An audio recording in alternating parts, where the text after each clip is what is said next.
Welcome back to my channel. If this is your first visit, please subscribe to my channel so that you can see the other 4 videos that I've put up describing the other dioramas that I have in my display case. Tonight's is going to be quite a bit of fun, and you'll see why when I get started. But first, I want to give a thank you to Irvin Arterake. His YouTube channel is Arterake, A-R-T-E-R-A-K-E. Go over to his channel and see the stuff that he's got. He's a fantastic builder. All of his stuff is super and greatly diversified, if you will, from street rods to vans. But they're all fantastic pieces. And he's also real good at walking you through the build, telling you what he did, where he got his materials, how he painted them. And he shows from start to end, pretty much. It might not all be one video, but he'll show you the beginning of a project and then when it's done. It's really a good watch. So if you would, when you're done here, go over to his channel. Now to get back to where we are here. This is the Lakeshore Exposition Center. That's a fictitious name, as all of mine are in my displays. But this has got an indoor car show going on. And I'm gonna take a walk down the other end of the hall and give you a pretty good idea of what we got. In the back corner, we've got a turntable. It's got 3 show rods on it right now. You can see the rocks in the front. Those are little flat rocks from a waterfall near my house. I went down and picked up a couple buckets of them and then glued them in place around this turntable. The turntable I found online, and it's like turns 1 revolution per minute, which is much slower than most of the ones you find, but more realistic when it comes to 1-to-1 scale. Now my circus wagon's got my dragon got out. You can see he got out of the cage, but inside, there's the reason he got out. There's the driver. He kind of had his way with him, and now, but the thing of it is, he's still chained to the wagon. That's just silly stuff, but it's kind of fun. And then there's the Coke wagon and the Red Baron. Up here in the front, you can see the cement wagon and the little gasser.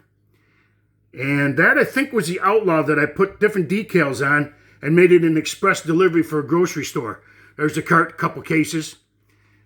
And then my paddy wagon that I painted white. Most of them you see are either dark blue or black, but this white has certainly got a lot of comments on it. The ramp that the beer wagon is sitting on is a styrofoam ramp, painted gray to look like concrete. Now the beer wagon I bought that a long time ago, apparently, because now it's not the beer wagon anymore. I think it's RC Cola or something like that. And then next to that is the Boot Hill Express. Now the floor is CVT tile like you would see in a convention center or any other public building, actually. It looks like a marble floor. See the stanchions I got there with the rope between them? Well, the rope is just thread, kind of a shiny, iridescent thread. And the stanchions are AMT pieces that came in their prestige, some of their prestige kits. So I've been picking those up as I've been going along because I knew I was going to do this. I think I'm going to have like 20 show rods when I'm done. They'll come out, probably between these stanchions and those street rods, they'll be taking up that much space. Then next over here, I've got 7 street rods in there, and I think I'll have like 12 when I'm done. And they'll all be slightly different, obviously. This T-bucket has got a 3D printed low cross ram Chrysler engine that I bought from Texas 3D or 3D Texas printers. And then I made out of solder the exhaust and put them into an aluminum exhaust pipe there on the side. I think I'm going to have like 12 of these when I'm done. And then between these two, kind of in front of here and around these street rods to the back side over there, I'm going to have custom cars, lead sleds, if you will. I got, 10 or 11 of those. I haven't built one yet, but I've got them all bought. And then here for the people, there's directions on where what you want to see. If you want to see customs or street rods, that's the direction that you need to go. On the back, you can see curtains. That would be there to eliminate noises for acoustical. These big buildings would be rather be a lot of echoes in them if you didn't do something like that. So back in the center of the hall, the expo hall, there's this fountain and the crystal ball on top that spins. That I tell you, the water in there evaporates something awful. I have to fill that thing about every week. It just evaporates, you know. Then you got a couple of cafe tables. This would be the place in the center where you would just go and rest for a few minutes. Coke machine from one of the AMT kits, I'm sure. Don't know which one. I don't remember now which one it came out of, but there it is. Then next to it here, we've got two-door wagons. Everybody knows about the Nomad. They made 3 of them, 55, 56, 57. They're all there. But also, Pontiac made them called a Safari. And you see the green and white 55 and the yellow, I guess it's yellow, gold or yellow, 56 Safari. I have the 57, not built yet. And I'm going to build a 57 Oldsmobile, which they call the Fiesta. So I'll have all of the those models covered when I get them built. But I also have, I think it's a 49 Mercury, so that's an older two-door wagon. And then we've got newer ones, the 78 Pacer. I've got a 79 Pinto wagon, it's not built. And then there's that Satellite that's a Phantom. I took the 65 Lincoln AMT, made, you could put a station wagon body on it. Well, I grafted that onto this two-door Satellite, probably listed as a Roadrunner kit. I'll show you why it's a Satellite in just a second. That engine in there is a slant 6. You wouldn't have found that in a Roadrunner or GTX. You would have found it in a Satellite. So that's just a little twist that I put on that car. And again, we're going to have a couple of Pintos and 49 Mercury, and I can't think of anything else that I've got. Next to these are 63, 65 Impalas, and then a Barracuda and a Monaco in the back. These are show promoters' cars.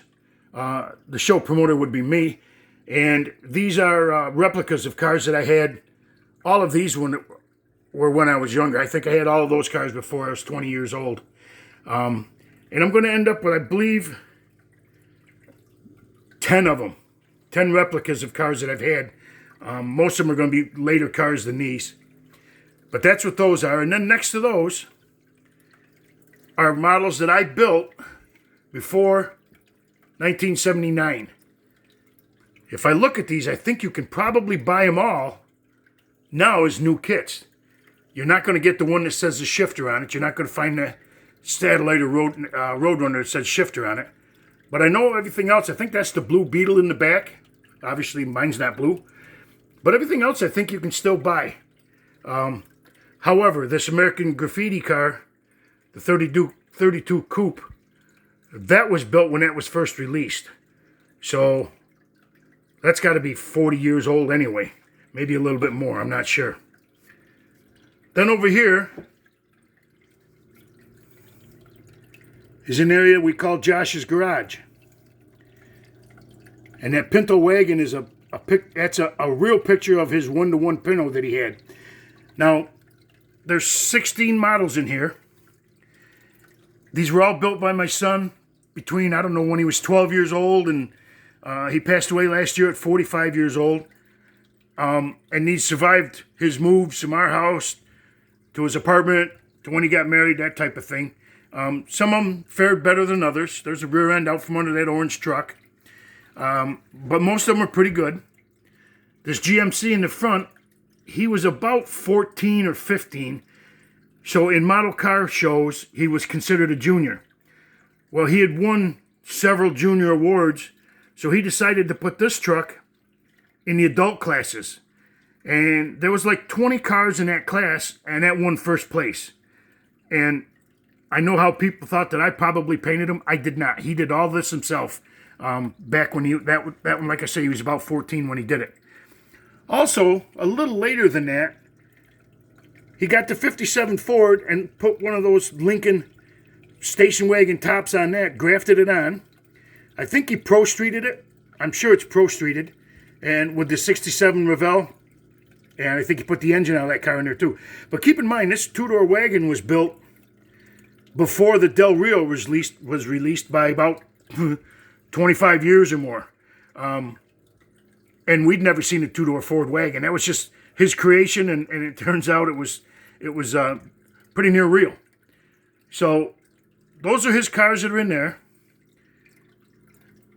I put them there because I pretty much didn't have any other place, but I didn't want to do anything different. I didn't want to throw them out. So there they are. And like I say, we call it Josh's Garage. His Pinto, there's that Pinto wagon right there. I have that to build, to put in with the two doors over there. The story on that Pinto wagon is he got that when he was 12. I had an auto dealership at the time, and that was something that we took in trade. And he grabbed the car, and after a lot of, what do you want to call them, alterations, it was a V6, now it's a warmed over 302. He was dragging the car and so forth up until last year. And so he had that car from 12 years old to 45, and now my grandson has it. So it's a car that's got a pretty good story with it. I think I've pretty much covered everything on this diorama. Again, it's the fourth diorama in this display case that I have. This was a lot of fun to build because of the moving parts, you know, the fountain and the turntable. And I get a kick out of building these cars here, these show rods. They're all so different, and you can pretty much do whatever you want with them, and they still come out pretty nice.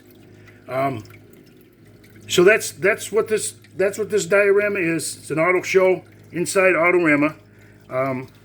I hope somebody out there can use some of these ideas, put it to use in your own home, and I just hope you have fun.